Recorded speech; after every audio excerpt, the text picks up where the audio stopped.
Bueno, lo primero, a mí me pasa un poco como a los dos Pablos, que entré en patrimonio hace escasos 5 meses, con lo cual pues, los conocimientos que puedo tener son un poco cogidos por los pelos, y mi compañero que iba a venir pues ha tenido que irse al monasterio de Yuste, que está también dentro del Patrimonio Nacional, con lo cual hoy no ha podido estar un poco pues para acompañarme o para un poco a lo mejor corregir algún dato o alguna pregunta que podáis hacer que yo no puedo.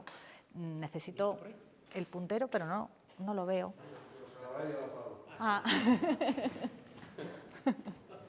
Bueno, cuando hablé con Celso estuvimos un poco viendo sobre qué podía hablar del Monte del Pardo, y como había gente de fuera de Madrid, yo creo que los que son de Madrid más o menos entienden lo que es el Monte del Pardo, pero los de fuera pues a lo mejor les resulta un poco más extraño, y voy a entrar un poco explicando qué es lo que es. Celso decía Monte de UP 130, antiguamente llegó a ser el MUP el número 1. Ese era a partir de donde empezaba a contarse los montes del catálogo. Cuando luego hubo la transferencia de las autonomías, pues la numeración varió, y yo creo que por eso en algunos sitios aparece 130 y en otros aparece el número 1. Bueno, antecedentes históricos. El Pardo es un monte del que ya se habla en el siglo XI, y además siempre ha estado vinculado a la corona. Era un cazadero real, y siempre los escritos, el libro de la Montería ya del siglo XIV habla de que eran unos montes pues, muy ricos en especies cinegéticas. Durante el reinado de Fernando VI, que a nadie de ciencias nos suena, esto es algo que aprendes cuando llegas a patrimonio, se hizo la tapia que rodea la zona actualmente reservada, a la cual no se puede acceder, y lo que es la zona libre o zona de uso público es lo que pertenecía antiguamente a esa zona de reserva, pero a finales del siglo XX pues, se abrió a los ciudadanos para que se pudiese disfrutar del monte sin tener que pedir el permiso que tiene el acceso a la zona de reserva, que además siempre es un permiso que tiene que ser muy justificado. A ver. Esto es el Monte del Pardo. Como veis, está vertebrado por un embalse, y además tiene el núcleo de población del Pardo, que surgió pues, para dotarle de servicios a lo que era el Palacio del Pardo. Dentro de todo este monte, que tiene unas 15.200 hectáreas, esta zona de aquí que veis es el cuartel de Zarzuela. Aquí no se puede acceder, pero toda esta zona de aquí también es zona de reserva, todas las zonas de por aquí. La zona de uso público se sitúa en el entorno de las carreteras de acceso al monte, de la M605 y de la M612, que tienen una serie de arrendamientos, y además tienen unas áreas recreativas y unas zonas de monte a las que sí que se puede acceder. Bueno, aquí lo vemos así en una foto aérea un poco distorsionada. Vemos un poco los límites con Las Rozas, con el Hoyo de Manzanares y Colmenar Viejo, con Fuencarral. Y brevemente os cuento que, aunque es un monte de utilidad pública, tiene una excepción que está contemplada en la Ley de Montes, que es que se rige por la Ley de Patrimonio Nacional, y en todo lo que no esté contemplado en la Ley de Patrimonio Nacional, y siempre y cuando no afecte a los objetivos de patrimonio, se rige por la Ley de Montes. Además, nosotros tenemos en cuenta los planes de gestión que puede redactar la Comunidad de Madrid, porque el monte de utilidad pública es también zona de especial protección de las aves y zona de especial conservación. ¿Y qué son los bienes de patrimonio nacional? Pues son todos aquellos que son titularidad del Estado y que están afectados al uso y servicio del rey y de los miembros de la Real Familia para el ejercicio de la alta representación que la Constitución y las leyes le atribuyen, es decir, para sus labores de representación. Aquí lo que vemos es el monte en cuarteles, y bueno, pues veis las zonas en las que se divide. En el extremo superior izquierdo, el hito. Este era un cuartel. A ver, uy, que me voy. Este era un cuartel que estaba hasta hace poco totalmente cerrado para tratar de regenerar el monte. En la actualidad pues el cerramiento está pues un poco deteriorado, con lo cual lo que nos está pasando es lo mismo que al resto del monte, y es que hay una importante carga cinegética. Pero esto es la zona de reserva. Yo a lo que he venido a hablar es sobre todo de la zona de uso público que está aquí. Aquí vemos un poco cómo es el monte o las zonas en las que se puede dividir. Es uno de los bosques mediterráneos más importantes de la Comunidad de Madrid y uno de los mejor conservados, además. Si hablabais de la influencia, o sea, de la presión o de la cercanía de la ciudad de Málaga, en los montes de Málaga, aquí lo que tenemos es el problema pues, de un área metropolitana de 8 millones de habitantes, muy cercana al monte, y que además parece ser, por lo que me cuentan, han descubierto el monte sobre todo en la época post-COVID, cuando no se podía dejar el término municipal, y la gente empezó a descubrir que había un lugar donde pasear, que era el Monte del Pardo. Bueno, esto me lo voy a saltar un poco, son todas las especies que puede haber en la zona de reserva.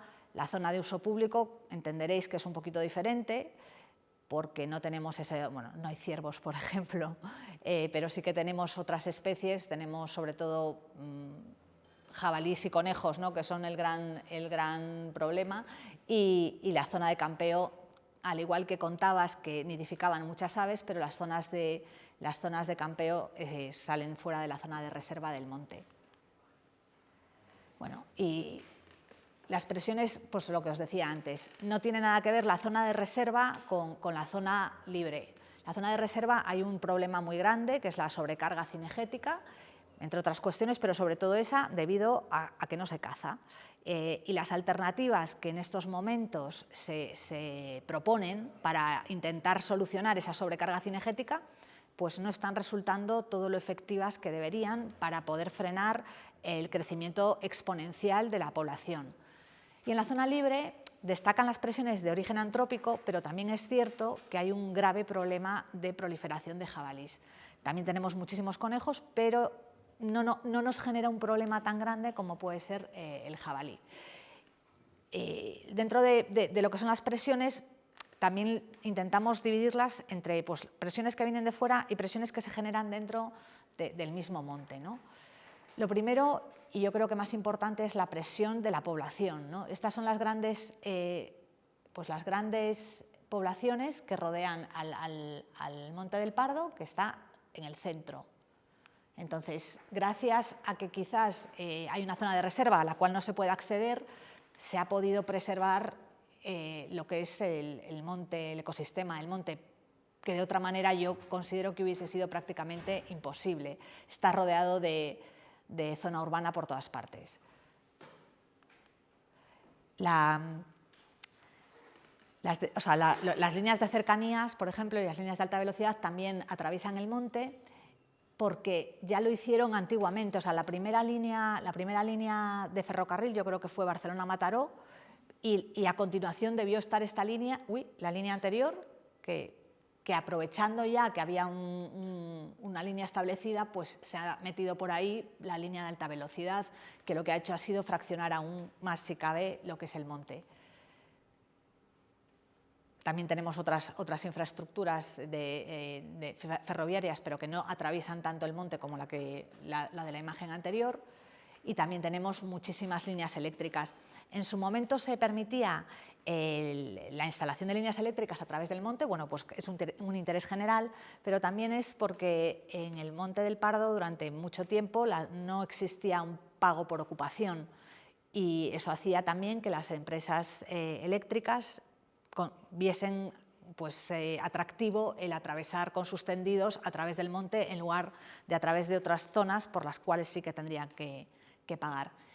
En la actualidad, pues esas cosas se van cambiando poco a poco, pero venimos pues, de un modus operandi de muchos años, y todo va, la verdad, que va más lento a lo mejor de lo que uno le gustaría.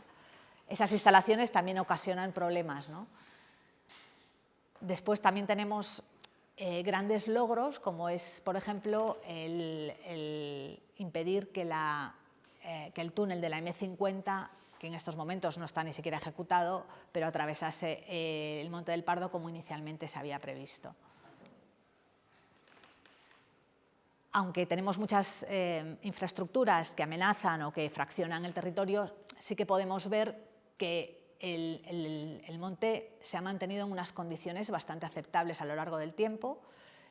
Aquí en esta imagen veis lo que es el monte y en comparación con los cultivos agrícolas, con la línea que hay detrás, ¿no?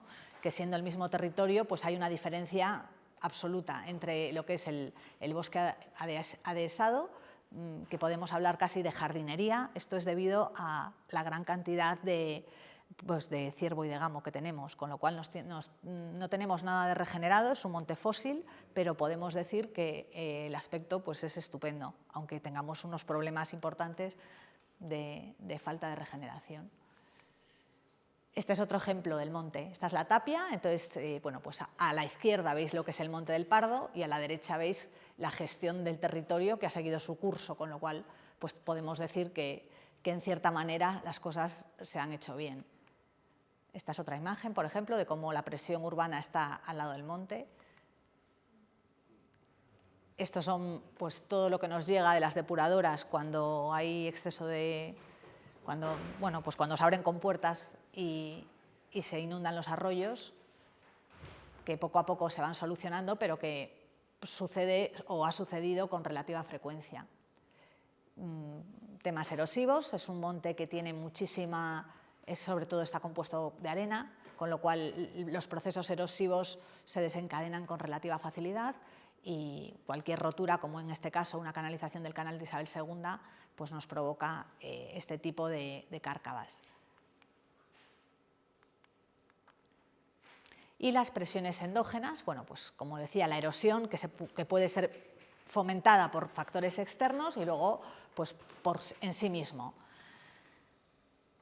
Y directamente pues en la zona de uso público lo que tenemos, además de esos procesos erosivos que pueden desencadenarse de manera natural, nosotros tenemos unos problemas erosivos debido a lo que los de Málaga quieren llevar a su monte, que son los ciclistas y los que van a correr. Y nosotros no tenemos gente joven generalmente, no tenemos estudios en firme hechos, pero sí que hemos tanteado el territorio y normalmente pues hay muchas personas que están de libranza, que se van al monte. Pues cuando digo de libranza suelen ser bomberos, policías, guardias civiles, que están entrenando, o sea, realmente están haciendo un trabajo importante, pero claro, muchas veces lo que hacen es abrirnos sendas monte a través y en un suelo que es tan arenoso, pues ocasionando un problema grave. Tenemos muchos paseos a caballo porque hay muchas empresas que se dedican a la equitación y que producen el mismo efecto. Entonces, una persona haciendo esto no genera ningún problema. El problema son miles de personas haciendo lo mismo en un mismo territorio. Que esta zona de uso público, no la he dicho, el monte tiene unas 15.200 hectáreas, pero la zona de uso público se reduce a 900. Y ahí es donde puede pasear la gente. El resto del monte está cerrado. Los daños causados por jabalí pues son importantes, lo que es la hojadura y el anillamiento. El pino piñonero les gusta muchísimo, sobre todo cuando son pies jóvenes, porque lo que hacen es anillarlo rascándose alrededor del tronco, levantando la corteza, y lo utilizan como una manera de protección frente a los parásitos que puedan tener ellos. Entonces, al final, lo que tenemos es también un problema de regenerado, pero no porque no salga, sino porque también el jabalí contribuye a que desaparezca. Tenemos muchísimas especies invasoras, porque, bueno, tanto vegetales tanto de flora como de fauna. De fauna porque cuando alguien tiene un terrario, tiene una mascota en su casa exótica y pues no lo puede mantener o no le gusta, le parece buena idea llevarla al pardo a que continúe su ciclo de vida. Entonces, pues tenemos Galápagos, de California, tenemos, la semana pasada aparecieron castores, tenemos una ratita que no sé su nombre, pero que es una ratita muy dócil, que también viene de mascota. Entonces, bueno, pues al final acaban causando daños Tenemos daños en caminos causados por los ciclistas, porque cuando haces caceras muy grandes y ellos quieren atravesar en perpendicular, lo que hacen es rellenarnos las caceras para poder pasar. Y lo que sucede es que cuando baja el agua, en lugar de bajar por la cacera y desaguar, se queda ahí acumulada, con lo cual acaba generando daños en la propia calzada del camino. Y esto sucede con bastante frecuencia. Tenemos un constante vandalismo, una falta de educación absoluta y también falta de sensibilidad, ya no solamente al mobiliario, sino a cualquier indicación, cualquier señal, cualquier ruego, todo eso se arranca, se rompe, se pinta, se deteriora. Si se pide, por favor, que se abandone un área recreativa a las 9 de la noche, hay enfrentamientos. O sea, lo que yo veo es que hay conflicto, es complicado, es una zona de gestión complicada. Tenemos todo tipo de residuos. Esto contribuye también a que haya mucho jabalí, porque si la gente deja alimento, pues ¿para qué voy a buscarlo, ¿no? Ya me voy al área recreativa directamente a cogerlo. Y bueno, pues estamos trabajando en ello. Nosotros hacemos labores de limpieza, tenemos una cuadrilla y lo que estamos planteando progresivamente es la retirada de papeleras del monte, porque están puestas de una época en la que yo creo que se consideraba que el monte era más bien un jardín y en estos momentos pues no tiene sentido porque tener que estar recogiendo muchísima basura depositada en papeleras muy lejanas pues genera unos costes altísimos que a lo mejor se podría pues, pensar de otra manera para que esto no suceda y no esté la basura disponible sobre todo para los animales. Y después pues, también tenemos una modificación de las condiciones hidrogeológicas del monte, al hilo de lo que han contado nuestros compañeros. También en el Monte del Pardo hay viajes del agua, que son pues, antiguas conducciones del agua de la época musulmana, y esas conducciones que en un momento tuvieron agua, igual que hay pozos artesianos que se hicieron durante, creo que el reinado de Alfonso XIII, no estoy muy segura, por un ingeniero agrónomo, Rafael Giannini. Todos esos pozos en estos momentos, esas galerías, están vacíos, no tienen agua, lo que nos hace suponer que quizás un uso exagerado en el entorno próximo pues, ha hecho que en estos momentos todas esas infraestructuras de agua antiguas estén vacías, cuando antiguamente no lo estaban.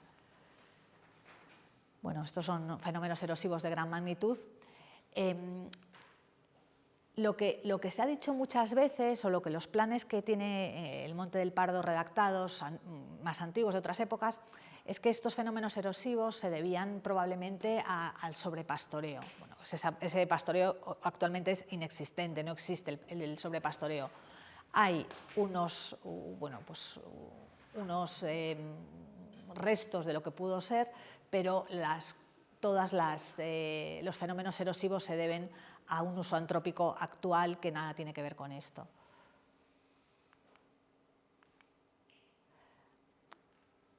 Bueno, esta foto, por ejemplo, es muy utilizada por ciclistas.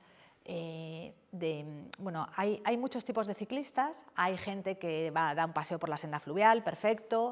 Hay gente que va con su bicicleta pues por las sendas más rápido. Y luego hay un tipo de deporte que yo me enteré cuando llegué al Pardo, que es que una empresa te sitúa en el punto más alto que pueda y se bajan a cañón, ¿no?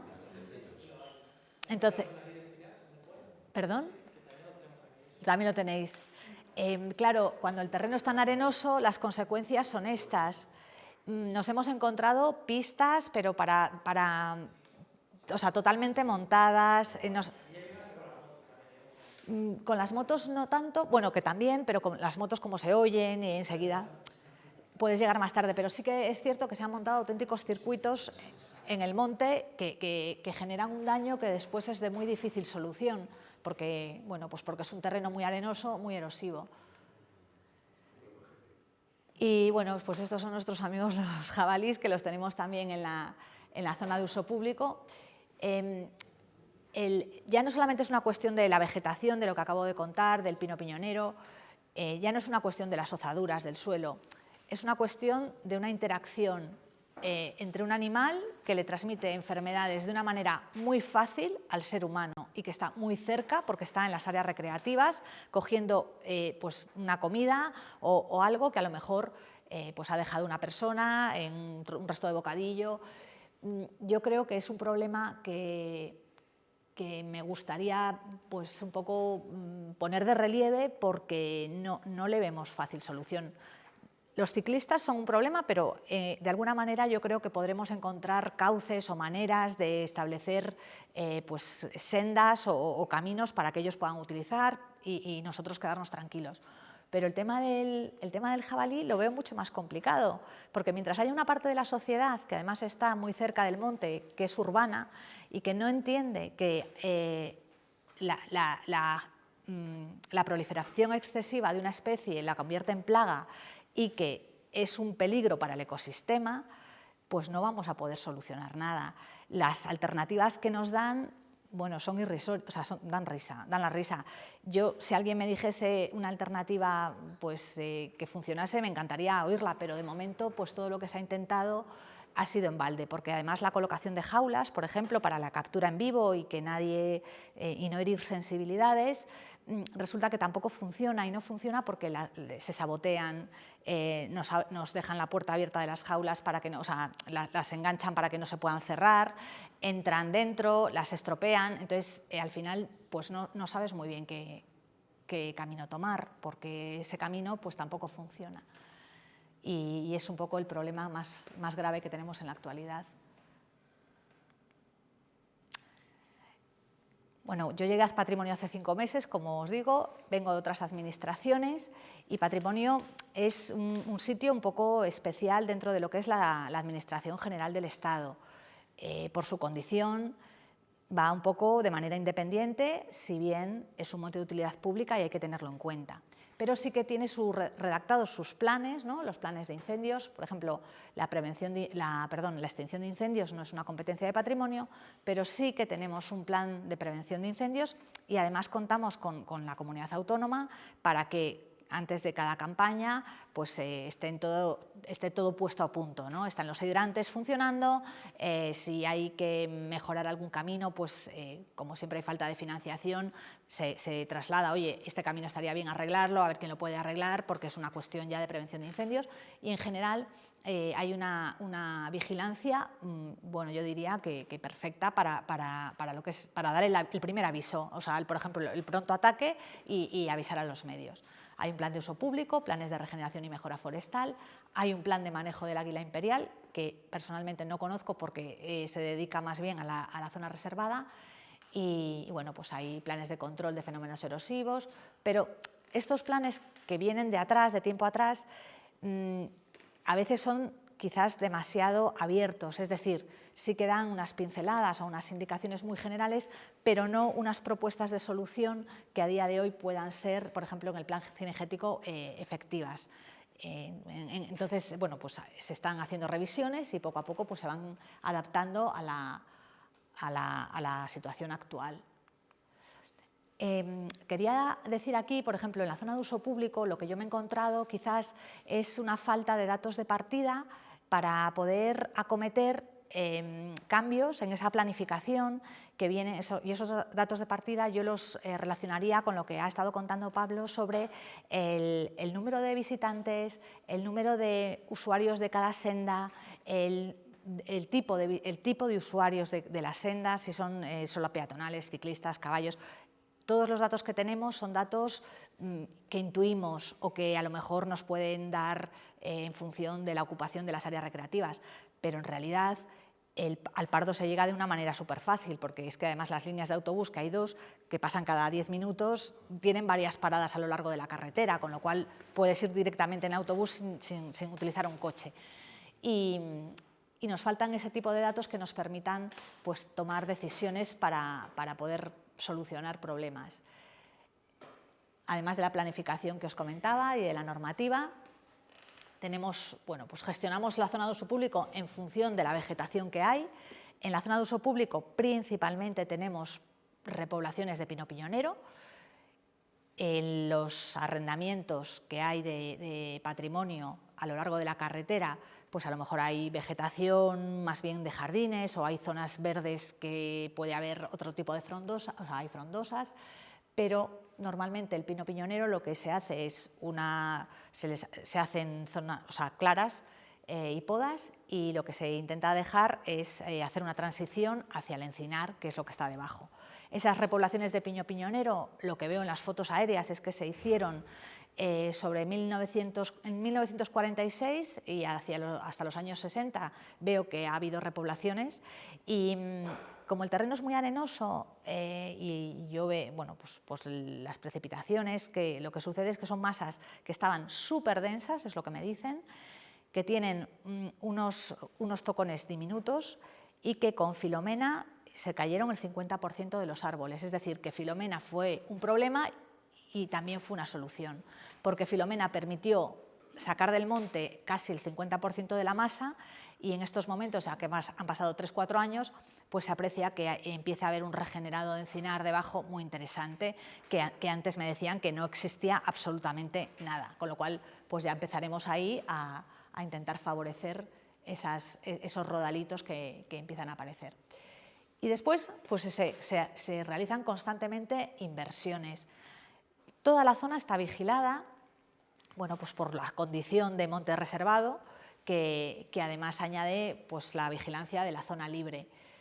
Se realizan capturas en vivo de especies cinegéticas, principalmente jabalí, como os decía, aunque esto no está funcionando con la intensidad que debería funcionar. Tenemos asesoramiento externo en materia de sanidad vegetal, ya no solamente por el propio monte, sino porque tenemos unos jardines históricos que tenemos que conservar y que normalmente las especies, cuando están constantemente sometidas a recortes y a podas, pues tienen más afecciones, con lo cual hay una empresa de asesoramiento externo de sanidad vegetal que nos indica si hay algún problema. Si nosotros viésemos que hay algo, lo que hacemos es llamarlos a ellos y le van a echar un vistazo. Nos han aparecido rodales de seca, de encina, pero sin que sea un problema de momento, ¿no? Se está controlando y se está revisando y puntualmente pues se va viendo. Gestionamos los residuos sólidos urbanos en las áreas recreativas, que en invierno no suelen suponer un problema, o bueno, no es algo que haya que hacer a diario. En verano es alucinante la cantidad de basura que pueden dejar los usuarios, porque ya no solamente se limita a las papeleras, sino a toda la zona de uso público y en las zonas más frecuentadas también de la zona de uso público. Y después, pues labores de prevención de incendios y bueno, pues actuaciones de reposición de mobiliario, de señalización. Y ahora lo que os quería contar así un poco, pues más brevemente, o sea, más detalladamente, es el plan de sendas que estamos preparando. Ante este problema tan grande de uso del monte, lo que empezamos a ver es que esa proliferación descontrolada pues estaba provocando importantísimos problemas en el monte, ¿no? Y que normalmente estaba debida a que he puesto uso peatonal, pero en realidad el uso peatonal tampoco genera tantos problemas. Es más bien el ciclista, el ecuestre, la carrera, el trail, lo que ocasiona problemas en el monte.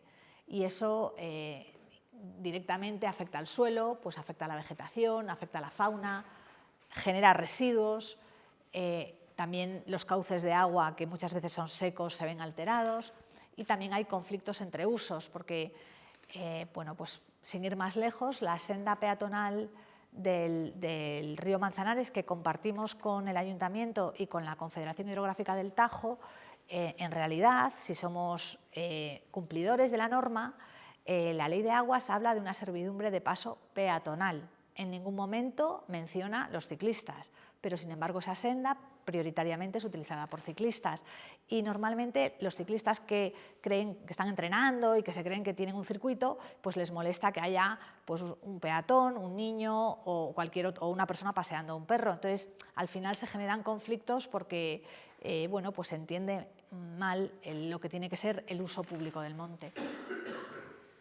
Nosotros tenemos en la zona libre tenemos señalizadas 3 sendas, la de Peñarrubia, la de Valbalomero y la senda fluvial del Manzanares, que es la que os acabo de comentar, que compartimos con las otras 2 administraciones.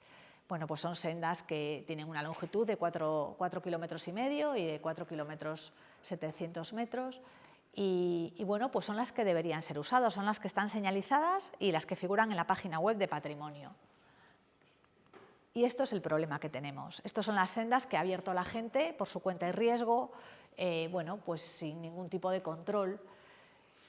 Lo que estamos haciendo ahora es, por lo menos, detectarlas, tenerlas controladas y a partir de ahí empezar a trabajar y determinar qué soluciones tomamos. Es decir, dividimos el uso de las sendas entre las de mountain bike, entre la peatonal, entre las peatonales y las de mountain bike. En estos momentos estamos pues, un poco debatiendo sobre esto. Claro, el debate puede ser infinito. De momento estamos debatiendo nosotros, pero entiendo que en algún momento quizás habría que pues trasladarle a las federaciones o a las asociaciones o a los centros ecuestres pues lo que tenemos entre manos para que ellos nos den su opinión y que podamos entre todos buscar una solución a un problema que abarca cada vez a más zona de uso público. Bueno, lo que hemos hecho en un primer momento es hacer una división y establecer en función de los anchos que hay en el monte, de las pendientes y bueno, pues de las zonas de descanso, pues cómo podríamos dividir el uso del monte. Me parece que esto va a ser misión imposible, porque o pones unas barreras y empiezas a dividir a la gente o no va a ser posible. Si colocamos señalización, lo que suele suceder es que nos la arrancan enseguida. Bueno, no sé, este es otro de los grandes problemas que tenemos en el monte junto con el tema de los jabalíes en este momento. Y bueno, hasta aquí llega el trabajo que he hecho en estos meses. Yo, si queréis, si me queréis hacer alguna pregunta, gustosamente os responderé si lo sé y si no, os mandaré un correo electrónico para poder contestaros cuando lo consulte. No sé, no he visto el dato, no sé si lo has dicho igual, se me ha pasado. ¿Qué superficie es la que está libre y qué superficie es la que está de reserva? Mira, el monte del Pardo son 15.200 y pico hectáreas y de uso público hay 900. El resto es zona reservada. Últimamente pues, se habla de la apertura de la zona reservada al público. En mi opinión si esa zona de uso público está en ese estado y no somos capaces o no podemos, por la gran presión que hay sobre de gestionarlo, cualquier apertura de la zona reservada iría en la misma dirección. Es decir, entiendo que primero tiene que estar controlado ese uso público en la zona que ya tenemos antes de sopesar nada más, que ninguna apertura más, porque en la zona de reserva existen problemas, claro, hay un problema de sobrecarga cinegética, pero no hay un problema de las dimensiones que hay en la zona de uso público, que es algo que es difícil de resolver porque, bueno, pues porque hay que tomar decisiones a lo mejor un poco valientes o ponerle el cascabel al gato, como se dice, que no siempre interesa poner pues, por ejemplo, el tema del jabalí. O sea, vamos a ver, tenemos un problema gordísimo y las opciones que se barajan no están siendo útiles. Entonces, ¿qué hacemos? Todos sabemos lo que hay que hacer. ¿Por qué no lo hacemos? Porque hay un miedo a la opinión pública o a que alguien que vive en una ciudad que no tiene ningún problema en que se regule las ratas que le molestan, pues que allí no se regule el jabalí. Pero si el jabalí lo tuviese en el portal de su casa, pues entonces a lo mejor ya no tenía el mismo criterio. Esto es una de las cosas que hay que barajar. La solución que sea, yo no digo ninguna solución, pero una solución que sea efectiva. Entre las especies invasoras, por ejemplo, no he comentado a las cotorras. Las cotorras se eliminan en muchas comunidades autónomas, pero yo lo que no entiendo es que teniendo unos recursos que son finitos, usamos los recursos como si fueran infinitos. Es decir, si eliminar una cotorra en una ciudad cuesta 3 euros y en otra cuesta 300, porque la manera de eliminarla es diferente, hombre, pues no sé, yo creo que tenemos que gestionar, o sea, yo como responsable de la gestión del dinero público me preocupa que la opinión de alguien haga que el gasto, en vez de ser de 3, sea de 300, porque no es algo justificado, es una opinión personal o una opinión de un grupo. Entonces, bueno, pues ahí hay un debate que yo creo que, bueno, pues que habría que poner sobre la mesa y tomar decisiones. Yo tengo otra pregunta. ¿Cómo os coordináis con las otras administraciones? Y no digo, fíjate, con la Consejería de Medio Ambiente, que aquí ya podría yo opinar o lo que fuera, no. Sino que en el fondo esto es Ayuntamiento de Madrid. Los vecinos del Pardo son vecinos de Madrid, ¿no? El Pardo no es un ayuntamiento aparte. Entonces, estos problemas que hay, yo creo que los vecinos del Pardo sí que son conscientes del problema con los jabalíes, del problema con las basuras, del problema con las sendas, y a lo mejor a los técnicos de Patrimonio Nacional nos hacen caso vuestros jefes, pero yo creo que vía vecinal debería haber más respuesta por parte de Patrimonio y de Ayuntamiento. A ver, yo creo que hay coordinación con los vecinos en el sentido de que entendemos perfectamente y nos trasladan. De hecho, pues en la zona de Mingo Rubio es que los jabalíes están en el jardín de las casas directamente. Y no solamente eso, pues mira, no sé con quién lo hablaba hace 2 días, hubo un ataque de un jabalí al que era jardinero mayor, que ya está jubilado. El perro que paseaba se interpuso entre el jabalí y el señor y el perro casi se muere porque el jabalí le atacó y lo ha dejado, bueno, casi muerto. Entonces sí que hay una coordinación en el sentido de entender el problema. La cuestión es tomar decisiones, es decir, el ayuntamiento no es competente en la ordenación cinegética. Nosotros podemos hacer propuestas, pero al final la Comunidad de Madrid es quien declara las emergencias cinegéticas, o sea, en función de lo que les digan los ayuntamientos, entiendo. Entonces, los datos están dados y lo que hay que hacer se sabe. Lo único que hay que hacer es, bueno, pues pedir las autorizaciones y quien las tenga que dar, pues que las dé. Pero de momento de eso no se ha movido, no se mueve nada. Que pasa lo mismo un poco con el tema de la silvicultura y la gestión forestal, o sea, está mal visto cómo se tiene que actuar, entonces simplemente será una cuestión de informar a la población, porque el que lo vive allí, o sea, no es el problema son los que estamos en la ciudad que opinamos sobre eso, de una manera, pues bueno, pues con poca base científica o con poco criterio. Yo, o sea, hasta donde yo he visto hasta ahora, no hemos tenido problemas con los tratamientos selvícolas. No ha habido quejas ni hemos tenido que responder a ningún escrito ni nada. Esto de momento es mi primer invierno.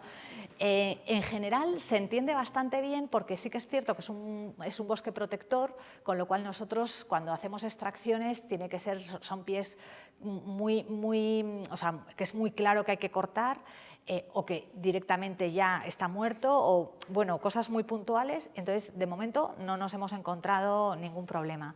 Los problemas grandes sí que están con el tema de la eliminación de especies exóticas, de fauna y con el tema de la plaga de jabalís, que no hay un entendimiento en ese sentido. Que además proliferan un poco por la presión antrópica, quiero decir. Efectivamente, o sea, lo que decía... Generamos el problema, pero no queremos solucionarlo. La dispersión de papeleras en toda la zona de uso público y el gran uso que se le da durante la época estival hace que tengan muchísima comida disponible.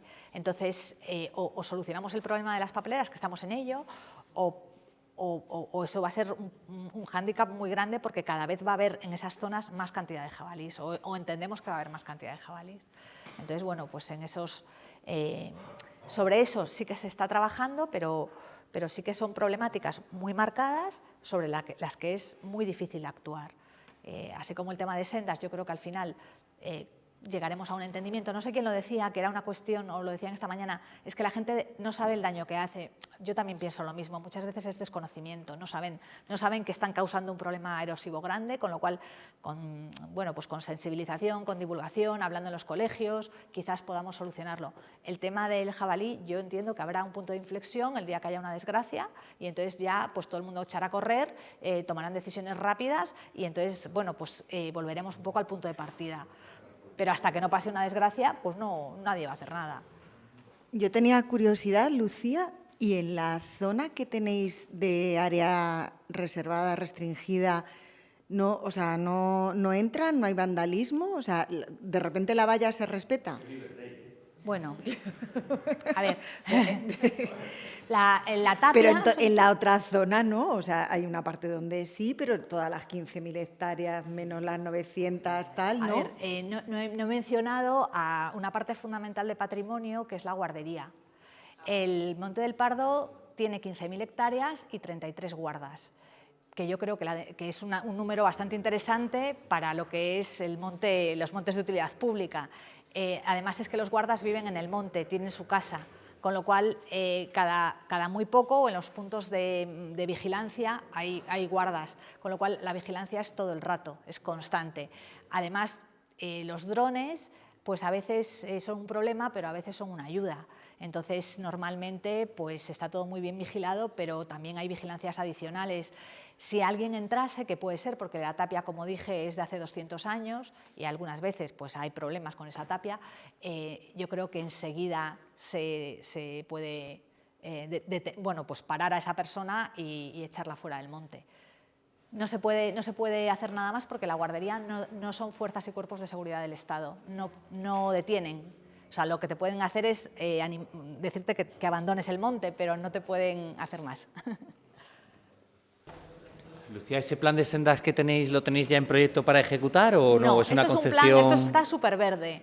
Esto es un intento un poco desesperado de llamar la atención. Quiero decir, la planificación está muy bien, pero luego esa planificación da lugar a proyectos. Si yo hago una planificación así, el número de proyectos para hacer esas sendas, bueno, pues sería inviable. Entonces, prefiero un poco llamar la atención, empezar a generar planos y empezar a hablar con los, pues con todo el mundo. Pues muchas veces nuestros jefes no son conocedores de la situación hasta que no vas con un plano y dices, mira, es que tengo este problema. Entonces ahí empezamos a hablar y empezamos, oye, pues yo voy a llamar pues a la Comunidad de Madrid o vamos a llamar a ver de qué manera podemos pues atar un poco estas sendas o a lo mejor la Federación Madrileña de Ciclismo.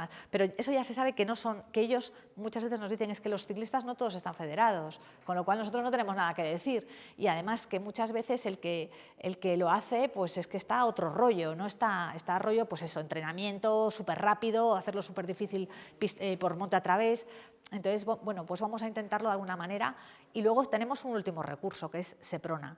Es decir, que venga Seprona y que ponga multas a todo el mundo, que es un poco lo que se hizo en la Casa de Campo.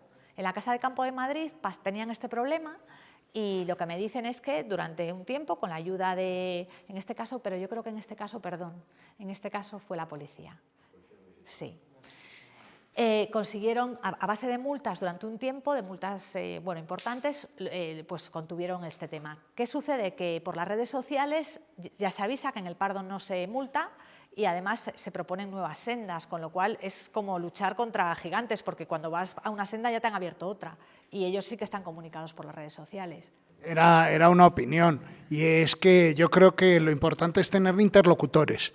Entonces, en algunos casos, por ejemplo, en el de las hípicas, sí que vais a tener interlocutores, exacto, porque son clubes, son hípicas, son negocios concretos, son 7, 8, 10, los que sean, no sé cuántos son, y ahí vais a tener interlocutores y podéis hablar con ellos. Exacto. Con los ciclistas no vais a tener interlocutores. No. Y los interlocutores van a ir a por la administración. Vamos, yo os lo digo, la experiencia de la Sierra de Guadarrama. No van a ir a comprender el planteamiento. Me llama muchísimo la atención porque yo no soy de Madrid, ya he venido aquí hace 5 meses, pero me llama muchísimo la atención la agresividad del usuario hacia, no hay agentes forestales, pero hay guardas que muy educadamente se dirigen pues no a amonestar, sino un poco a indicar, oye, que vas por un sitio que no es, oiga, que no va usted por un sitio. Y lo que le viene de vuelta es un odio que digo, pero bueno, o sea, que yo estoy presente muchas veces y digo, es que no me lo puedo creer. Pero eso es también, hay que tipificarlo. Igual que la sensibilidad y la basura que tiran no es la misma la de unos que las de otros, la reacción contra la administración no es la misma la de uno que la de otros. Yo estoy convencido, es la experiencia de la Sierra de Guadarrama. Claro, sí, y nuestras peores peleas no son con los escaladores, no son con los alpinistas, no son... Esa es gente que ha practicado su deporte siempre en la montaña y son más respetuosos. son con los ciclistas. Sí. Con los ciclistas, También, incluso sí. con los caballistas, no suele haber problemas cuando les tienes que redirigir o lo que sea, pero con los ciclistas sí suele haber problema.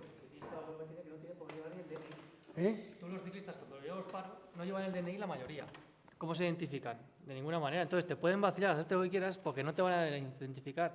Si yo tengo que llamar a la Guardia Civil para que vengan a ayudarme en lo que están esperando, saliendo todos. Entonces hay que hacer lo que dice Javier, esperarles en la zona donde quedan.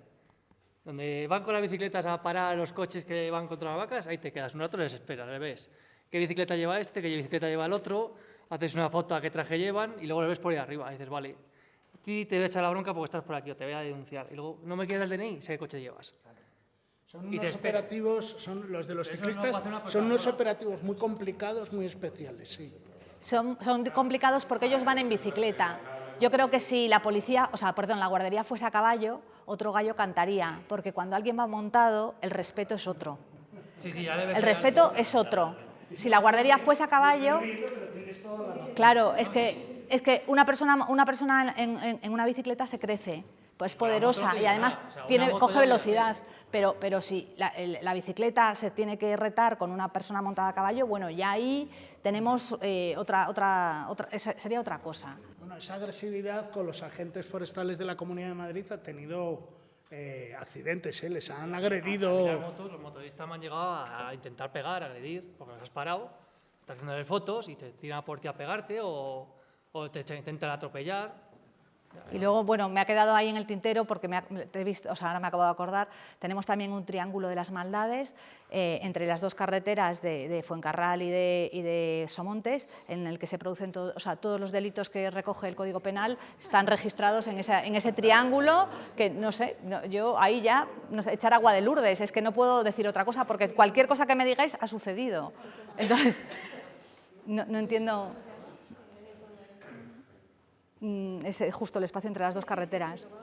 Pero bueno, eso ya es otro estrato de la sociedad que no...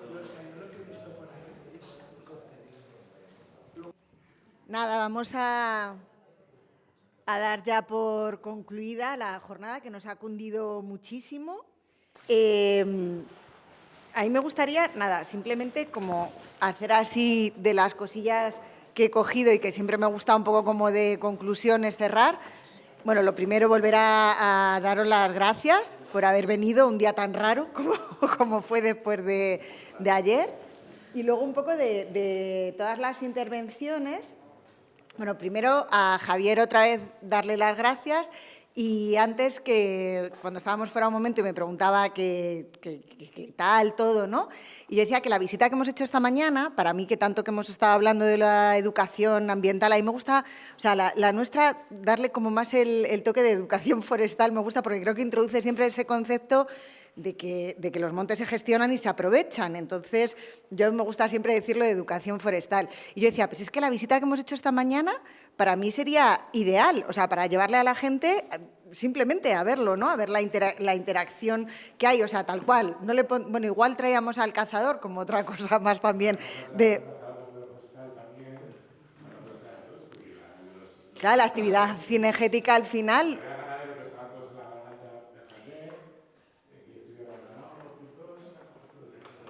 Bueno, pues es verdad que para mí, o sea, simplemente el recorrido que hemos hecho hoy, yo lo propondría para que la gente entendiera lo complicado que es gestionar muchas veces todos los múltiples usos del monte.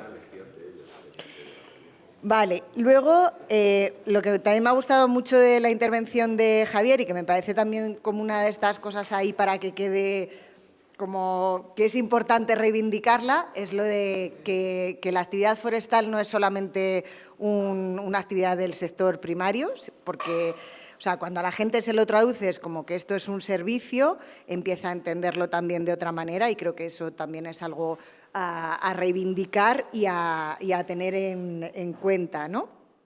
Todos esos servicios que se generan en la actividad y luego, bueno, lo de poner en valor a las personas que están trabajando, o sea, era un poco lo que decíamos antes también cuando hablaban los Pablos, ya os habéis quedado como los Javis.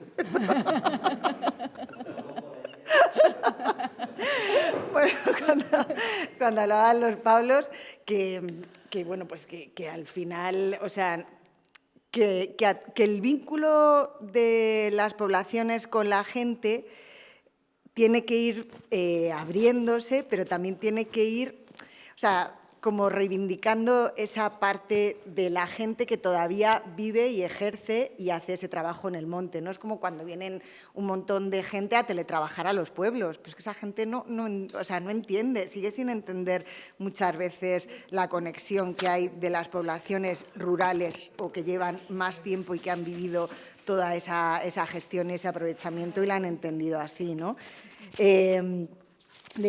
Por ejemplo, de la parte que habló el otro Pablo, es verdad lo de los Pablos aquí, me parecía también como muy bueno la anécdota, ¿no?, con Ángel Palomares de, bueno, pues darle un poco la vuelta a la tortilla y de lo que puede ser un problema, decir, bueno, pues igual es que lo tengo tan localizado, pero por eso no deja de ser también algo a lo que ponerle foco, ¿no?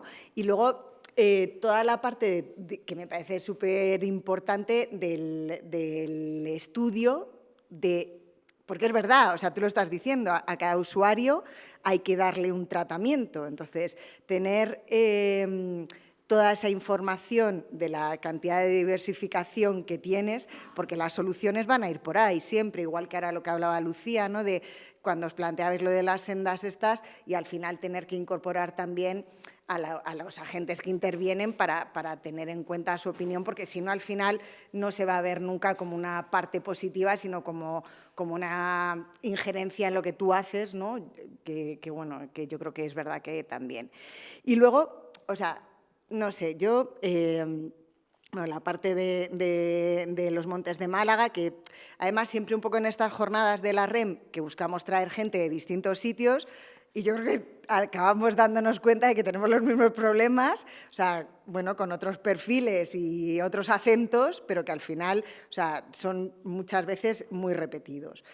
Y es verdad que también cuando Lucía ahora mismo ha cerrado hablando, pues no es un monte en el que se gestione con un aprovechamiento de saca de madera o que tengas... Pero al final, cuando nos contabas ahora lo de los jabalís, es lo mismo. O sea, estamos dejando que esa otra visión que no se entiende de la gestión de los montes sea la que prevalezca, que también lo decía al final Javier. En este caso es por el tema, pues, de la fauna, pero en el caso de lo que estábamos hablando muchas veces, ¿no?, de volver a reivindicar la figura de las antiguas tradiciones, de cómo se hacían los gabarreros, de cortar en el monte, tal. O sea, al final es que no se entiende, pero yo siempre hago la autocrítica de, es que no nos hemos explicado. Yo, o sea, es que eso me lo revisaría mucho, porque creo que hace falta inversión para que esa comunicación de la educación forestal llegue y luego también, o sea, que creo que sale muchas veces lo de cargarlo lo digo un poco con el sentido de la palabra. O sea, en la educación de la parte de población que está en escolar, o sea, que son de coles y tal, no, yo creo que tenemos que llevarla a todo el mundo, pero que tenemos que tener un mensaje común y que no sé cómo hacerlo, ojalá supiera, pero que es verdad que todos lo vemos, pero no llegamos. Entonces, bueno, un poco que nos vayamos con esa reflexión, que cómo lo hacemos. Y nada, que desde la REM vamos a seguir haciendo pues estas jornadas, estas actividades, y que tenemos la web, que es www.rem.es, tenemos las redes sociales, los que no estáis inscritos todavía, pues que os inscribáis desde la página web y que nada, que encantada de haber compartido este ratito y muchas gracias por haber venido.